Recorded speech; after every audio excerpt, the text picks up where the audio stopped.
ada ustaznya, ada syekhnya, ada kitabnya, ada sanadnya. Ini adalah suatu keberuntungan bapak-bapak ibu-ibu, kita bisa mengaji salat langsung offline.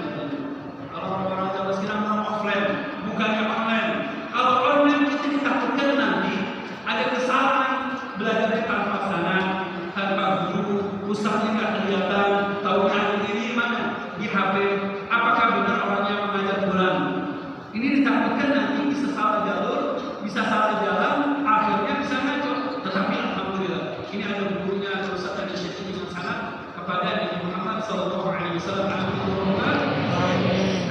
Kembali kepada Nabi Muhammad. Ini diabadikan ayat tersebut. Dan bahkan ada lagi kelompok para sahabat Nabi Muhammad yang baru masuk Islam datang kepada Nabi Muhammad, ya Rasulullah, wallahi inna la nuhibbullah. Ya Rasulullah, kami ini benar-benar cinta kepada Allah Subhanahu wa taala. Langsung ayat suci Al-Qur'an menyatakan, "Qul in kuntum tuhibbunallah fattabi'uni yuhibbukumullah." Wahai orang-orang beriman, apabila kalian in kuntum tuhibbunallah, apabila kalian cinta kepada Allah, fattabi'uni, ikutilah aku Nabi Muhammad. Ini yang menyatakan Al-Qur'an.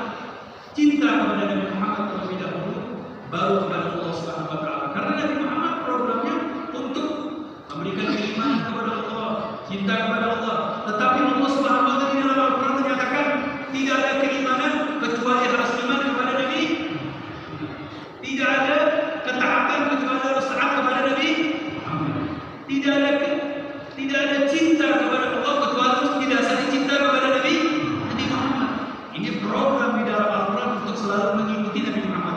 Makanya di Al-Qur'an lebih daripada 1000 ayat isinya tentang Nabi Muhammad sallallahu alaihi wasallam. Terus bagaimana dengan para ulama yang menyusun kitab Maulid? Kalau bapak-bapak bilang Maulid, kalau ibu-ibu bilang, kalau bapak-bapak Maulidan, ibu-ibu bilang Mauludan, katanya orang Jawa Muludan. Betul? Ternyata kemarin kami mempelajari tentang Muludan ini, ternyata itu adalah bahasa Arab yang dijawakan untuk masyarakat ketika di zaman Demak, belajar Demak. Jadi ada yang namanya penanggalan Haji Soko. Kalau dibilang bulan Muharram, bulan Syura katanya. Kalau bulan Safar, bulan Sahar. Bulan Maulid, Rabiul Awal, Mulud, betul? Betul bu? Nanti kalau habis Maulid, ba'da Mulud. Ya. Kemudian Jumadil Awal, Jumadil Akhir. Kemudian ada bulan Rajab, bulan Rawah, betul? Kalau puasa, Poso, betul? Enak Syawal, Syawal. Nanti kalau bulan haji, dikit lagi nih, bulan besar. Ternyata bulan besar itu Haji Akbar, yaitu haji. Makanya dibilang Al-Akbar besar. Ini subhanallah, bahasa Jawa tersebut ternyata penanggalan tersebut diambil dari kata-kata bahasa Arab. Alhamdulillah. Inilah yang dikatakan namanya budaya disyariatkan. Jadi budaya Jawa disyariatkan dengan para ulama-ulama Nabi Muhammad sallallahu alaihi wasallam. Nah sekarang alhamdulillah pengajian-pengajian yang sudah bagus seperti ini lebih disyariatkan lagi oleh Fadilatul Ustaz Saleh dengan kitab-kitab beliau, dengan sanad beliau sampai kepada Abu Sayyid Muhammad Al-Ghazali, sampai kepada Nabi Muhammad sallallahu alaihi wasallam. Tadi sudah berapa bu? 6.000. Ini masih ada 3 jam lagi. Nah yang ketujuh, sedikit lagi kalau yang ketujuh, di Al-Quran ibu, di Al-Quran ada 500 ayat ahkamul Quran, hukum yang bersangkutan dengan apa? Hukum-hukum. Ada hukum masalah wudu, masalah taharah, masalah hukum zakat, masalah hukum puasa, hukum sholat, hukum warisan, hukum pernikahan, hukum jinayah. Ini semua ahkam-ahkam itu cuma 500 ayat. Ini kita bersyukur sama Allah Subhanahu wa taala berkat Nabi Muhammad, berkat rahmat Nabi Muhammad. Ini ahkam Al-Quran, hukum yang diberikan Allah kepada kita cuma 500 ayat. Bayangkan kalau umat-umat terdahulu mereka ini mendapatkan hukum begitu banyak sehingga mereka merasa keberatan, sangat kesulitan. Contoh, ini banyak pernah ada dulu sebelum Nabi Muhammad, syariat yang diumumkan orang-orang Bani Israel itu, mereka ada syariat kalau ada maaf perempuan yang menjadi sunatullah, maaf ada perempuan ini kan haid. Dulu di zaman sebelum Nabi Muhammad, perempuan kalau sedang haid itu tidak boleh interaksi di rumah, nggak boleh tinggal di rumah, nggak boleh makan di rumah, nggak boleh duduk di rumah. Seperti kalau jamaah jadi barang, ibu-ibu dan anak-anak yang baru besar, baru dewasa harus diasingkan. Di mana diasingkan? Ke Cilacap. Mau nggak? Sulit. Ini terdahulu, syariat terdahulu hakada. Tetapi berkat rahmat Allah, berkat Nabi Muhammad SAW, mereka dapat berinteraksi, duduk di rumah, tinggal di rumah, kemudian makan di rumah. Dulu nggak boleh makan, tidur, tidak boleh berinteraksi di rumah, harus diasingkan. Ini sekarang berkat Nabi Muhammad SAW, kemudian kita bisa duduk bersama. Bahkan Nabi Muhammad SAW isnahu kula syai'in nanti ini diserahkan oleh Rasulullah SAW dalam buku. Baik, ini terdahulu. Kalau sekarang alhamdulillah. Bahkan ada lagi yang lebih dahsyat lagi. Terdahulu kalau ada orang-orang berbuat maksiat, langsung di pintunya mereka tertulis, ini orang semalam mencuri, ini semalam orang berzina. Itu tertulis, mereka akan malu dengan perbuatan mereka. Na'udzubillah min dzalik. Tetapi hal tersebut tidak ditampakkan oleh Allah Subhanahu wa taala berkat Nabi Muhammad. Kita disuruh kembali kepada Allah, disuruh bertobat kepada Allah Subhanahu wa taala. Ini maksudnya saya sampaikan seperti ini karena maaf sekali. Ini pendidikan untuk orang tua murid dan ibu-ibu yang sekarang ini zaman, kalau kita mengatakan generasi Gen Z, ya betul? Generasi Gen Z. Kemarin kita menyampaikan seminar yaitu pendidikan karakter generasi Gen Z di era transformasi digital. Ini sekarang transformasi digital sangat dahsyat sekali.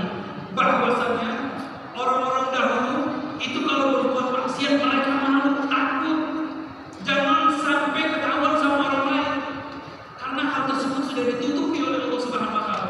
Tapi anak-anak sekarang mereka berlomba-lomba bermaksiat di upload di Facebooknya, di YouTube-nya, di status mereka. Betul terjadi sekarang ini. Bahkan ditakutkan generasi yang sekarang dan masa yang akan datang ini lebih bobrok daripada mereka orang-orang yang ada sebelum zaman Nabi Muhammad SAW. Makanya pendidikan karakter untuk para orang tua, bapak-bapak, ibu-ibu sangat penting sekali. Tolong sempatkan untuk para orang tua, para abah, para ummahat, mengajar anak-anak Anda di dalam pendidikan pengajian seperti ini untuk mendapatkan rahmat Allah Subhanahu wa taala. Paling tidak mereka bisa memandang para ulama, para kiai, para masyayikh sehingga mendapatkan keberkahan dari Allah Subhanahu wa taala. Ini di dalam hukum ada 500 ayat. Nah, kemudian di Al-Qur'an Allah mengajarkan bagaimana caranya berdoa, bagaimana berzikir, bagaimana bertawasul, bagaimana memohon kepada Allah Subhanahu wa taala, yaitu di Al-Qur'an ada 100 ayat doa. 100 ayat. Coba mungkin para jamaah sudah banyak yang mengetahui kalau lagi baca Al-Qur'an, di dalam Al-Qur'an ada doa-doa yang paling banyak dihafal. Rabbana atina wa fil akhirati wa qina rabbighfirli Rabbana ighfir lana wa li ikhwanina alladhina sabaquna bil iman. Rabbana la tuzigh qulubana ba'da idh hadaytana wa hab lana min ladunka rahmah. Kemudian Rabbana hab lana min azwajina wa dhurriyyatina. Ini di Al-Qur'an ada 100 ayat doa. Nanti ibu-ibu pulang ke rumah bisa lihat. Coba lihat, mungkin yang punya HP, yang punya ini bisa lihat bagaimana 100 ayat doa-doa tersebut. Ibu-ibu, bapak-bapak bisa hafalkan doa-doa tersebut, bisa kita amalkan. Karena jazakumullah khair dengan Fadilul Ustaz Sallallahu, beliau bagaimana mengajak kita untuk berzikir, yang dimana zikir tersebut ada bagian daripada Al-Quran Al-Karim, kemudian dari sabda-sabda Nabi Muhammad SAW, kemudian dari doa-doanya mereka para sahabat Nabi Muhammad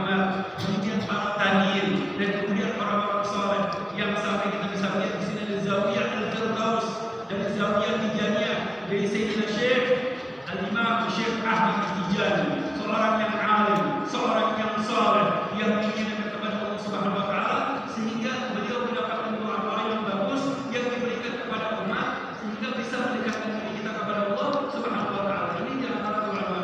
Nah, di Al-Qur'an ada 100 ayat, isinya semuanya doa-doa di dalam Al-Qur'an.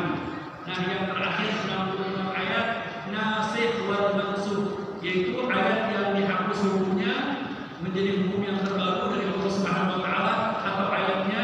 Nah, ini pelajaran nasikh wal mansukh, pelajaran usul fiqh yang nanti insyaallah pelajari. Baik, semua jumlahnya 6.666 ayat. Alhamdulillah, dalam waktu yang singkat walaupun dadakan, alhamdulillah kita sudah mempelajari Al-Qur'an semuanya. Ini apa-apa keberkahan dari Ustaz Soleh. Ini tidak lain pada keberkahan daripada majelis Ustaz Soleh, walaupun dadakan insyaallah barakah. Masyaallah, hadirin yang dimuliakan Allah Subhanahu wa taala. Saya mohon maaf sebelumnya kalau ada kalimat atau kata-kata yang kurang berkenan. Sebelumnya mohon maaf. Wabillahi taufiq wal hidayah. Wassalamualaikum warahmatullahi wabarakatuh.